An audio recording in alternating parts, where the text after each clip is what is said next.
इंदौर के पदक मोहल्ले में भारत की जीत का जश्न मनाते लोगों ने बाइक रैली निकाली। रैली में कई लोग बाइक्स पर सवार होकर नारेबाजी करते हुए जीत की खुशी मना रहे थे। उनके हाथ में तिरंगा था, जुबान पर भारत माता की जय के नारे थे। जैसे ही ये रैली जामा मस्जिद के पास आई, तभी हंगामा शुरू हो गया। मस्जिद के पास काफी देर तक हंगामा होता रहा। माहौल तनावपूर्ण हो गया। अचानक वहां भगदड़ जैसे हालात बन गए। मस्जिद से कई लोग निकलते हुए दिखे और अचानक नारेबाजी होने लगी और उसके बाद बाइक रैली निकाल रहे कुछ लोग बचने के लिए भागते हुए दिखे। हिंदुस्तान की जीत का जश्न कुछ लोग मना रहे थे। जामा मस्जिद के पास से जुलूस निकला और पथराव शुरू हो गया। पथराव आसपास के क्षेत्रों में भी हो गया। ये जो पूरा इलाका है ये जद में आ गया। तमाम जो मुस्लिम पक्ष के लोग थे वो इकट्ठा हो गए। 500 से 700 की संख्या में लोग इकट्ठा हुए और आगजनी और पथराव शुरू कर दिया। यहाँ पर एक मंदिर भी है जिसके बाहर जो गाड़ियां खड़ी थी उनको डैमेज किया गया, उनको जलाने की कोशिश की गई। ये देखिए पूरा जो इलाका है पूरा जो है डैमेज आपको नजर आएगा। यहाँ पे जो कारें खड़ी थी, प्रशासन की ही कारें थी, वो डैमेज हो गई। हालांकि अच्छी बात यह है कि मंदिर सुरक्षित है, मंदिर को किसी तरह का नुकसान नहीं हुआ। मध्य प्रदेश की पुलिस इस पूरी घटना की अब जांच कर रही है, लेकिन इसी बीच जिस मस्जिद से पथराव होने का आरोप लग रहा है, वहां के काजी गजब का तर्क देने सामने आए। उनका कहना है कि मस्जिद के पास जुलूस निकल कैसे गया? क्या इसकी परमिशन ली थी जुलूस ने कि भाई टीम इंडिया की जीत मनाने के लिए हम लोग जो है वो बाइक रैली निकाल रहे हैं? शहर काजी ने इस हिंसा का पूरा दोष जीत सेलिब्रेट करने वाली भीड़ पर डाल दिया।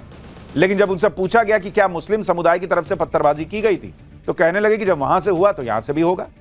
एक बार सुनिए कल रात हिंसा के बाद शहर काजी मोहम्मद जाबिर क्या कह रहे हैं। तरावी की नमाज चल रही थी, उसी बीच में जुलूस यहाँ से शोर शराबा करते हुए निकला और जब तक हम नमाज से फारिग होते, जब तक यहाँ शायद जुलूस का आखिरी हिस्सा बचा हुआ कुछ होगा, नमाज के लिए नमाज से फारिग होकर निकल ही रहे थे तो किसी ने बम अंदर की तरफ फेंका। सुतली बम था वो और उससे पूरा धुआं उठा और पूरी सिचुएशन क्रिएट हो गई और सारे लोग पैनिक हो गए। इस तरह फिर वो बात बढ़ती चली गई। फिर क्या हुआ?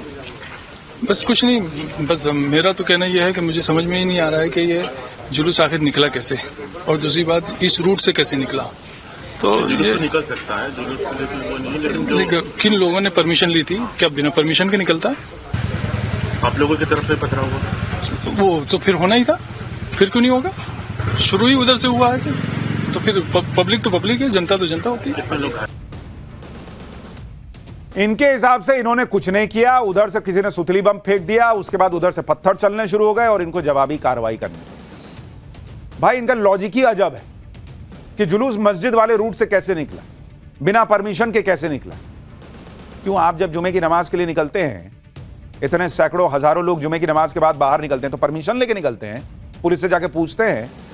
भर देश में कल टीम इंडिया जीती तो उसके बाद जुलूस निकला, लोग निकल गए सड़क पे, तो पहले जाते रात में 9:45 बजे इंडिया जीती, 10 बजे तक सेलिब्रेशन देखे ग्राउंड पे और उसके बाद जाते पुलिस के पास कि सर हमको परमिशन दीजिए, रात में 12 बजे सेलिब्रेट करने निकलते। और किसी रूट में अगर मस्जिद आएगा तो वहां लोग जो है वो सेलिब्रेट नहीं करेंगे। ये क्या बात हो गई बॉस कि इस रूट से कैसे जुलूस निकल गया? देश की जीत के जश्न पर जुलूस निकालने में किसी को क्या दिक्कत है भाई?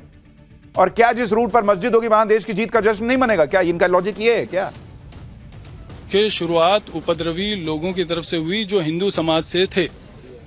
एक बॉटम लाइन मेरी, क्योंकि मैं उसका चश्मदीद हूं। हो जाएगा, मुसलमान ने शुरुआत किसी हाल में नहीं की है। बहुत खुल के मैं बोल रहा हूं क्योंकि मैं चश्मदीद हूं, मैंने अपनी आंखों से देखा है। आप चश्मदीद हो गए तो भगवान हो गए? पहले तो आपको चश्मा लगा हुआ, हो सकता है रात के अंधेरे में ठीक से ना दिखाओ।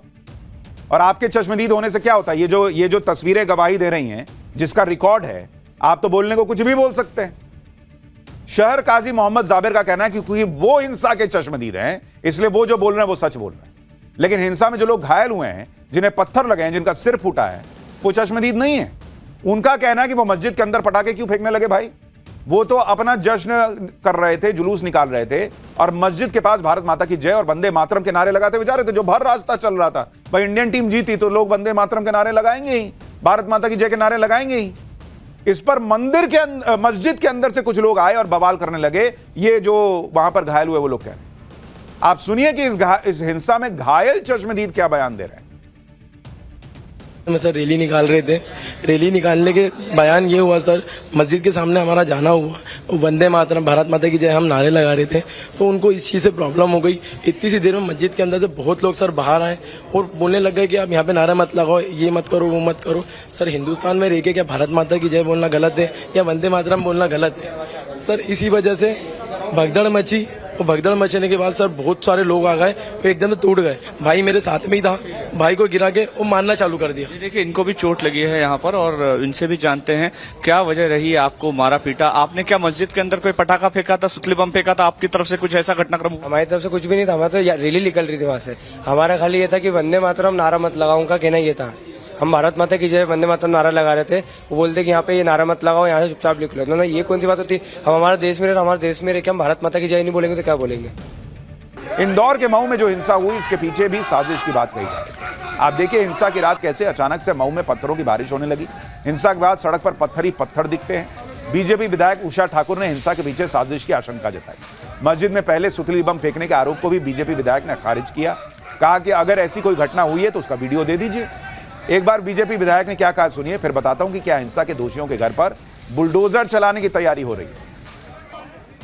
अल्पसंख्यक समाज के बस्तियों से भयंकर पथराव। पहले तो जानबूझ के रास्ता डाइवर्ट किया, जिस रास्ते से जा रहे थे वहां एक 2-3 बाइक खड़ी कर दी, तो मजबूरन या रैली वालों को दूसरी जगह से जाना पड़ा। और जैसे ही अंदर गए भयंकर पथराव, और ये सुनियोजित षड्यंत्र था।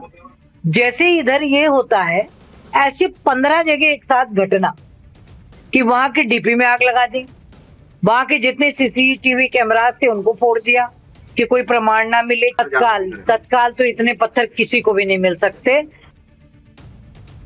यही बात तो हर बार पब्लिक कहती है कि हर बार पत्थर कैसे प्रकट हो जाते हैं। भीड़ आ गई, शोभा यात्रा आ गई, अचानक से उसने हमला कर दिया, नारे लगा दिए, ये कर दिया, वो सब अचानक होता है। लेकिन फिर एकदम से पत्थरों का अंबार कहां से आता है ये किसी को नहीं पता चलता। मऊ के पदक मोहल्ले में जिस तरह से जश्न मनाते फैंस पर हमला किया गया, पथराव किया गया, उससे वहां के स्थानीय निवासी बेहद नाराज। पथराव से कई लोगों की संपत्ति को नुकसान हुआ। अब लोग डिमांड कर रहे हैं कि जिन लोगों ने ये सब किया है उनके घरों पर बुलडोजर चलाओ। स्थानीय लोगों का यह भी कहना है कि इलाके में कुछ लोगों ने सड़कों का अतिक्रमण कर रखा है। ये लोग यहां बाहर से आकर बसे हुए हैं, सभी की पहचान करो, जिसने नुकसान किया है उसी से नुकसान की भरपाई करवाओ। सर हमारी मांग ये है कि हम लोगों का नुकसान हुआ है, हम ये चाहते हैं कि जिनके अवैध घर बने हुए हैं, जो ये हरकतें करते हैं, उनके घरों पर बुलडोजर चलना चाहिए। क्या टारगेट सिर्फ मंदिर और 2 घरों को ही करा है कि सामने कोई भी दूसरा पक्ष खड़ा ही नहीं था, सिर्फ मुस्लिम खड़े थे और वहां से पत्थर फेंके उन्होंने, और इधर कोई भी नहीं था। वाह, अवैध को चिन्हित करो, जो अवैध रह रहे हैं इधर रह रहे हैं, अवैध पूरा बना हुआ है। अच्छा, मेरा तो पूरा बचपन यही निकला है। यहाँ पर पहले बड़े बड़े रोड हुआ करते थे, लेकिन यहाँ इतना अवैध कर लिया है। पत्थरों के घर बने हुए, पत्थरे उनके घर बने हुए, और वहीं से सबने पत्थरबाजी भी करी है। जिन्होंने ये नुकसान करा है उनसे वसूली होए। सर हमारी मांग ये है कि हम लोगों का नुकसान हुआ है, हम ये चाहते हैं कि जिनके अवैध घर बने हुए हैं, जो ये हरकतें करते हैं, उनके घरों पर बुलडोजर चलना चाहिए। क्या टारगेट सिर्फ मंदिर और 2 घरों को ही करा है कि सामने कोई भी दूसरा पक्ष खड़ा ही नहीं था, सिर्फ मुस्लिम खड़े थे और वहां से पत्थर फेंके उन्होंने, और इधर कोई भी नहीं था। वाह, अवैध को चिन्हित करो, जो अवैध रह रहे हैं इधर रह रहे हैं, अवैध पूरा बना हुआ है। अच्छा, मेरा तो पूरा बचपन यही निकला है। यहाँ पर पहले बड़े बड़े रोड हुआ करते थे।